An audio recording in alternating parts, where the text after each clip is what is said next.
ಬುಧಗ್ರಹ ದಶಾ ಅಥವಾ ಭುಕ್ತಿ ಅಥವಾ ಅಂತರ್ಭುಕ್ತಿಯಲ್ಲಿ 4 ತೋರಿಸಿದ್ರೆ ಮಕ್ಕಳಾಗಲ್ಲ. 4ನೇ ಮನೆ ಮಕ್ಕಳು ಆಗದೇ ಇರತಕ್ಕಂಥದ್ದು.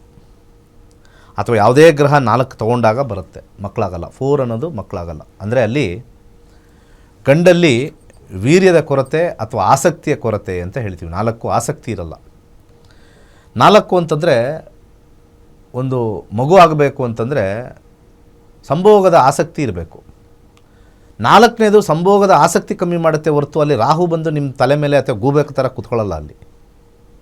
ಈ ಕೆಲವರೆಲ್ಲ ಹೇಳ್ತಾರಲ್ಲ, ಎಲ್ಲ ಮೇಧಾವಿಗಳು, ಎಲ್ಲ ದೊಡ್ಡ ದೊಡ್ಡ ಜ್ಯೋತಿಷ್ಯ ಗೊತ್ತಿರ್ತಕ್ಕಂಥವರೆಲ್ಲ ಮೇಧಾವಿಗಳು ಕೂತ್ಕೊಳ್ತಾರಲ್ಲ, ರಾಹು ದೋಷ, ಶನಿ ದೋಷ, ಕೇತು ದೋಷ ಅಂತ 5ನೇ ಮನೆ ನೋಡ್ಬಿಡ್ತಾರಲ್ಲಿ. 5ನೇ ಮನೆಯಲ್ಲಿ ರಾಹು ಇದೆ ನೋಡ್ತಾರೆ, ಅವಾಗ ಮಕ್ಕಳಾಗಿರಲ್ಲ. ರಾಹುವಿಂದ ಮಕ್ಕಳಾಗಿಲ್ಲ, 5ನೇ ಮನೆ ಕೂತಿದೆ ಅಂತಂತಾರೆ. ದಶಾ ಬಂದಿಲ್ಲ, ಅಂತರ್ಭುಕ್ತಿ ಬಂದಿಲ್ಲ 5ನೇ ಮನೆಯದು.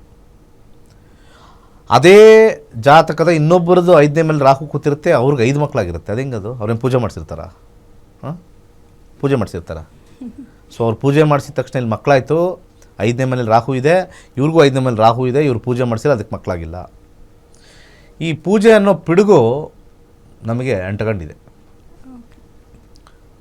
99.9% ಹೇಳ್ತೀನಿ, ಪೂಜೆಯಿಂದ ಯಾವ ಫಲನೂ ಬರಲ್ಲ.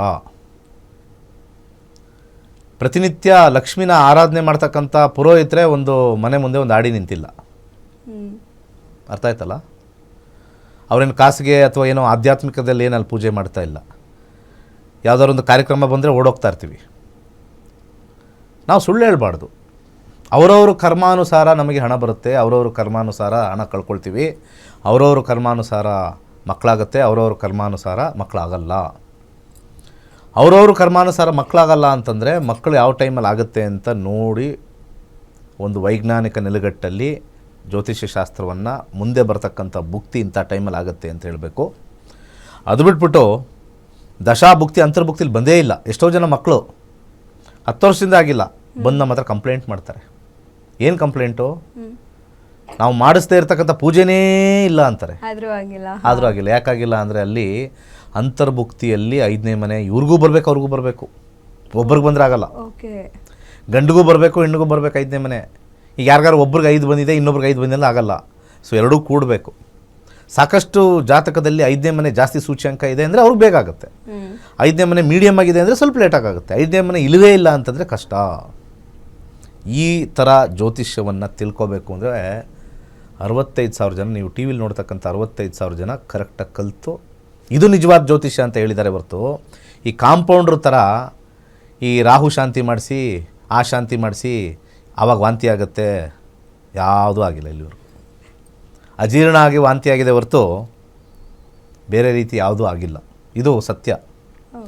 ಯಾಕೆ ನಾವು ಈ ಒಂದು ವಿಚಾರದಲ್ಲಿ ನಾವು ವಿದ್ಯಾಭ್ಯಾಸ ಕೊಡ್ತಾಯಿದ್ದೀವಿ ಅಂದರೆ ಸಾಕಷ್ಟು ಜನ ಹೇಳ್ತಾರೆ ಈ ರಾಶಿಗೆ ಆ ಯೋಗ, ಆ ರಾಶಿಗೆ ಈ ಯೋಗ, ಈ ಡೇಟಲ್ಲಿ ಹುಡ್ತವ್ರಿಗೆ ಹಂಗೆ, ಆ ಡೇಟಲ್ಲಿ ಹುಡ್ತವ್ರು ಹಂಗೆ. ಅದೂ ಕೂಡ ಇನ್ನೊಂದು ದೊಡ್ಡ ದಂಧೆ, ಮೋಸ ನಡೀತಾ ಇದೆ. ಈಗ 3ನೇ ತಾರೀಕಲ್ಲಿ ಹುಟ್ಟಿರೋರು 3, 12, 21, 30ನೇ ತಾರೀಕು ಹುಟ್ಟಿರೋರು ಕೋಟ್ಯಾಂತರ ಜನ ಇದ್ದಾರೆ. ಆ ಕೋಟ್ಯಾಂತರ ಜನದಲ್ಲಿ ಕೆಲವ್ರಿಗೆ ಅದೃಷ್ಟ ಬಂದಿರುತ್ತೆ, ಕೆಲವ್ರಿಗೆ ದುರಾದೃಷ್ಟ ಬಂದಿರುತ್ತೆ, ಕೆಲವ್ರಿಗೆ ಕಾಯಿಲೆ ಬಂದಿರುತ್ತೆ, ಕೆಲವ್ರಿಗೆ ಕೆಲಸ ಸಿಕ್ಕಿರಲ್ಲ, ಕೆಲವ್ರು ಬಿಸ್ನೆಸ್ಸಲ್ಲಿ ಲಾಸ್ ಆಗಿರುತ್ತೆ, ಕೆಲವ್ರಿಗೆ ಬಿಸ್ನೆಸ್ಸಲ್ಲಿ ಕೋಟ್ಯಾಧೀಶರು ದುಡ್ಡಾಗಿರ್ತಾರೆ ಅದೇ ಡೇಟಲ್ಲೇ. ಹಾಗಿದ್ದರೆ ಈ ಡೇಟಲ್ಲಿ ಹುಟ್ಟಿರೋರಿಗೆ ಆ ಯೋಗ ಈ ಯೋಗ ಅಂತಂದಾಗ ಎಲ್ಲರಿಗೂ ಒಂದೇ ಥರ ಲಕ್ ಹೊಡಿಬೇಕು. ಒಂದು ರೂಮಲ್ಲಿ 3, 12, 21, 30ನೇ ತಾರೀಕು ಅವ್ರನ್ನೆಲ್ಲ ಕೂಡಾಕ್ಬಿಟ್ಟು ನಿಮ್ಮ ಜೀವನ ಎಲ್ಲ ಒಂದೇ ಥರ ಹೋಗಿದೆಯಾ ಕಳೆದ 1 ತಿಂಗಳು ಅಂತಂದರೆ ಒಬ್ಬರೊಬ್ಬರು ಒಂದೊಂದು ಸ್ಟೋರಿ ಹೇಳ್ತಾರೆ.